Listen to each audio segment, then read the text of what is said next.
Welcome to EFT Nation, your home for all things tapping. For show notes and resources, please visit EFTtappingtraining.com. We are your tapping hosts. I'm Alina Frank. And I'm Craig Wiener. The information provided in this podcast is not a substitute for counseling or medical advice. The information presented here is meant to inspire and educate listeners, but are not guarantees of any kind. All right, so we're here to talk about procrastination. Can't we wait till next month to do this program? No. No? You need to do it now? No, there's just too much to say about it. I don't know if I'm ready. Yeah. All right, so let's get serious about procrastination because it affects people across the board with almost everything that they want to change or work on or work towards, or it just comes out in all these different areas of your life. So let's what do you mean by all different areas? Like people putting off work projects, right? Like with regard to their work and projects that they have to do at work and absolutely, yeah. So it is. So imagine someone like I'll think of about some past clients. So client comes to me, wants to work on growing their business, right? Okay, right. That makes sense. Right. We start tapping, and we quickly realize that part of the issue is that he hadn't filed his income taxes for 7 years. He had been procrastinating. On the taxes, and so that was affecting his business. How?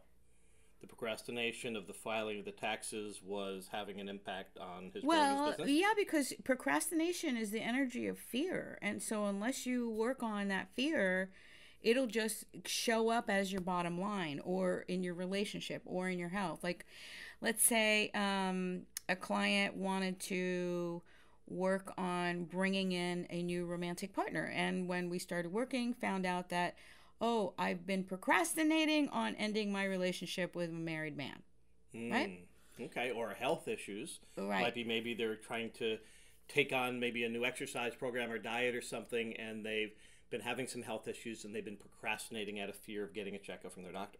Absolutely. Right? Yeah. It's almost like, I see it as a mild form of a internal freeze response. Yeah, I see that. What do you mean? In other words, it's, we all understand the freeze response in a moment of feeling threatened and fear.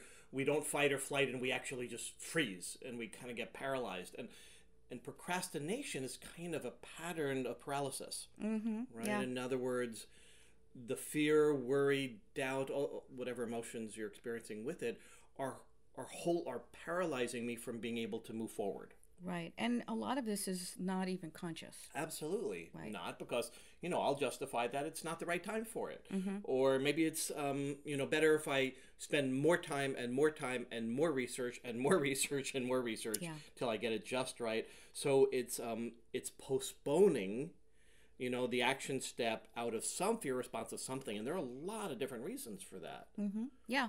Right? So, you're thinking about like any desire that you have in your life to do something, it requires a whole series of decisions. So like step B, step A, step B, step C, all of that requires decide this, decide that, choose this over that. And the fear of choosing wrong, to make the wrong choice in each step, can be a great source of procrastination. Yep. And we work with this a lot because we teach and we train and we certify students, right? Yep. So I see it just all the time in my mentees. And because of the fear of what it's going to be like when they're out of their own or without their mentor and all those fear steps about the future. And one of the important things that we teach them and that we do with them and that we template for them is a sense of accountability. Right, yeah. It's something that we have these just basic coaching skills that we insert in the teaching that we do for certification. I think these are some skills that are really go from just having an average EFT session to an amazing one. And one big coaching concept is accountability. I find that when one tries to hold oneself accountable to something, right, to completion of, let's say, the first step toward a bigger project.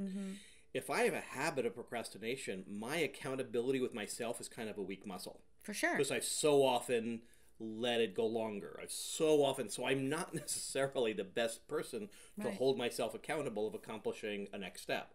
And so having your EFT practitioner or coach, etc., be somebody that you check in with, that you report to, that you actually have to say out loud, I accomplished or did that step or I didn't, can be a useful support for many people. Oh, absolutely. I mean, you look at the statistics for people that finish a completely self-guided course. Oh my gosh, it's like only like Really low. 20-30% finish the actual program on their own. So this is where EFT is really so useful. So you can tap, part of the process of tapping can help you get clarity on your purpose, why you should or should not be pursuing this, whether a significant part of you is not having its voice heard with regard to it, and perhaps the inner wisdom comes through how you may want to adapt it, change it, choose not to move forward, perhaps even offer or assign it, pay someone to accomplish it or take part of it. So that, I think that not only will it help you to achieve what it is that you want, but get clarity. And part of tapping is bringing you awareness of what to do and what you'd love to do, and getting rid of the fear is part of that. But yeah, there are people, there are some things that you think that you should be doing, and that's why you're procrastinating on them. Tap on the shoulds and you'll get clarity. Oh, you know what? This isn't mine to do, or this isn't mine to do now. I can put that off for a year and feel good about my decision to put it off, rather than procrastination being the escape, the escapism. Yeah, I kind of look at it as, if we really look at that concept of that response, of that fear, and we'll talk about what those fears are, but in that fear, when I kind of freeze up, it's almost like the brain drain, right? So that whole prefrontal cortex loses the oxygenation of blood flow, which allows me to think creatively. Right. I think this needs to be done, but you know what? I'm not the one that has to do it. I could assign it to somebody else to, the bigger goal I'm going to accomplish, but this small step I can have somebody else do, or I can postpone, or I can change the order, or I can find where the excitement and energy is right now. Yeah. But when I'm in my procrastination fear freeze, then I'm not able to think so creatively about the best way to strategize this. I just kind of push it off. Right. All right, so let's go through some common reasons for procrastination. And so one is the fear that if I complete the task, it won't meet someone else's expectations or my own expectations. And then I will judge myself, or the other will judge me. Yeah, that, and for some people, one is much stronger than the other. Yeah. Right? What they'll think if it's not good enough, or they'll critique it too heavily, or I'm my own worst critic. Yeah. And, I have this, this dedication to doing such a great job. Right. And at the flip side, it's almost like it's unachievable for me, because there's no end of how much work or research or preparation I can put into it, and I'll never meet my own expectation. And so I just keep putting it off because of the fear of having it realized and seeing the end project and going, I could have done better. Yeah, right. So number two for sure is that there's a feeling of it won't be good enough, or it just won't meet my standards. It won't be good enough. Okay. And then the next one is, what if once I complete it, then what? Right. Then I'll be invited to do more things. Or then if I more finish pressure. Yeah, let's give an example. So an example is I'm done with writing a course, right? Writing an online course that I'm going to do for my business and all of that. And then what? And then is the whole marketing piece. I mean, that's part of the process, is to get it out there. And so it just feels overwhelming. Like if I do it, then there's just more. There's just more to do. And then there's even perhaps something even scarier, like putting myself out there and promoting it. Exactly. And so I'll just go ahead right now. That future-paced fear is actually holding me my steps with the current step that is doable. Right. So second, we're talking about this goes hand in hand with secondary gains, or what we call psychological reversal. Yeah. And so that is, again, like you said before, the whole unconscious realm that's at play here. Like some of them is like, I think I don't have enough time, there's too much to do, and there's the things I'm aware of. But the secondary gains are those like unconscious ones, right? And so while I'm, for example, fearing the criticism of whoever's going to review this, by not doing it and not finishing it, I'm actually sparing myself the suffering of hearing the critique. Right. So the gain of not completing it is, in a sense, is serving me, albeit temporarily, of avoiding the criticism. That's right, baby. So that's what we want to look at. What are those unconscious parts that are playing a role that we're not aware of? Right. Okay. I don't have to feel the pain of it not being good enough, of it not being thorough enough, of the criticism or judgment of others or myself. And so by putting it off, I postpone those feelings of suffering or pain or criticism. Right. Fear of success, fear of failure, all those go hand in hand with this. Yeah. All right, so where does this come? But let's actually talk a little bit about where this comes from. Right. So where do the sources of the habit of procrastination have their roots in? So why don't you start? Well, I found this interesting for myself when I was working on this, a big pattern of procrastination. If you had parents or caregivers or teachers that did not acknowledge or praise your efforts or cheer you on or say good job. I know we give a lot, we in our culture we really say that people have gone over the top with this, but I would say for Gen Xers like me, the baby boomers were just the opposite. Maybe that was compensation when we were Gen Xers to overcompensate and always tell our kids, oh, well done, and like a sticker for participation and an award for, even showing up. I do think that maybe that could be over the top, but it was really a reaction to the boomers not saying a damn thing. Like we'd finish something and it was like, oh yeah, whatever. So that could be going on. Like even if I finish, even if I move forward, even if I succeed, no one's gonna give a crap anyway. So that's one of the roots of procrastination. And of course, the really obvious one is, times earlier in my life when I did try to do something, I did show up, I did my best, I accomplished something, and the attention was negative. Right. It wasn't good enough. Yeah, this isn't good enough. The red lines on my paper, the bad grade when I gave it a good effort, and then either what I heard them say, might have been a teacher or a parent, or just what I thought in my own head of I'll never be able to be good enough at this. Sport, music, art, whatever it was that I cared about that I didn't succeed with, that overwhelming disappointment or feeling of failure had a determination of I hate this feeling of failure, and so I will do everything to not put myself in a position of having, an F put on my whatever. Well, it could have even, I would say it probably, if this is a repeating pattern, it started even before that. And I'm just thinking about how many clients I worked with where, they were like the baby of the family and they always made mistakes that everyone laughed at. Oh, isn't that adorable? She spilled her milk. Even that kind of negative attention, even though it doesn't seem like really harsh, but it being laughed at is certainly could be at the root of procrastination. And another one, that you had mentioned earlier was that whole idea where you grew up in an environment where, with lots of attention and actually everything was taken care of. Yeah, you didn't have to do a damn thing. Right? So you didn't get to experience what it was like to have an idea, to maybe struggle with it, to work through the hard parts, get it to completion, feel the pride.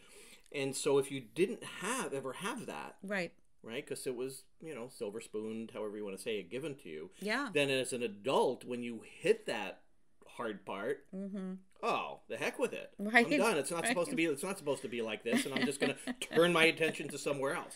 Right. But ask anyone that's gone through a project like we know, like multi-year. Maybe we've had a project that we completed in like 7 years. When we finally got, and it wasn't about procrastination. It was just this, going through. Yeah, there were blips of it, but it was the process of growing and learning and adapting and changing and shifting and changing our minds. And we'd rather do it this way. And then a person leaves and we find someone better, and that kind of journey. When you complete that journey, oh my God, it's elation on the other side of it. But if you're somebody that hasn't really experienced that, you don't know that.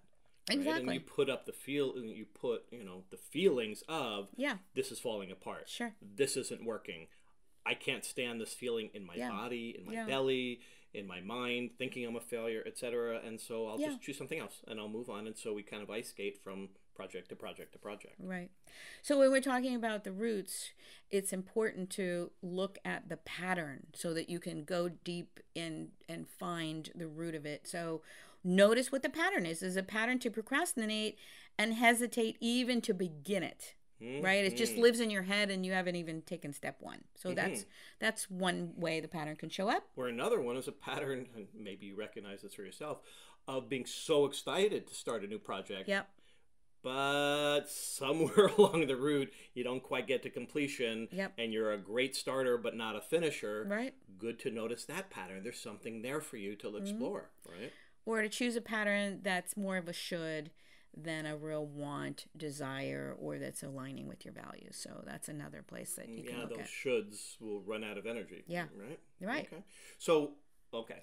So we've talked about the problem. Yeah, so we've talked about the problem. What do you do? How do you use EFT? How do you use tapping to be able to stop that? Yeah, even though I'm a procrastinator. Oh, you can really just start there? No, of course not. That was going to be easy. Why not? Too global. Okay. Really go back to what we're stressing here and what clinical evidence-based research validated EFT is all about is finding those specific events is going to be key here. So, but you can tap all day long on, even though I'm a procrastinator. You're not going to get anywhere. So we call that the tabletop, right? That's an identity, a belief. If I'm a procrastinator, or I procrastinate, right? Yeah. So you ultimately need to get to those table legs or those experiences, right?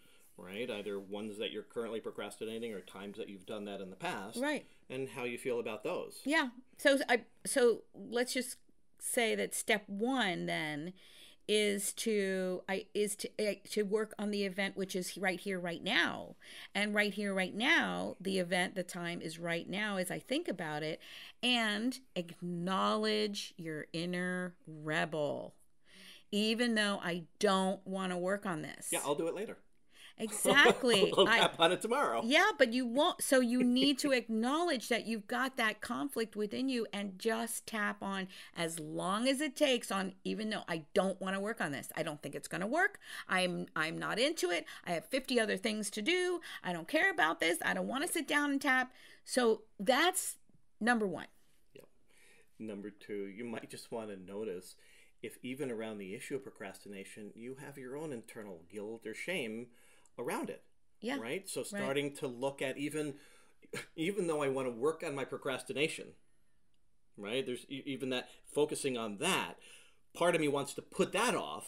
And I'm feeling shame that I'm hesitating to even work on this thing that's showing up as a problem. Yeah, that's pretty ironic. But also just even thinking about how long I've procrastinated on something could bring up a lot of guilt and shame.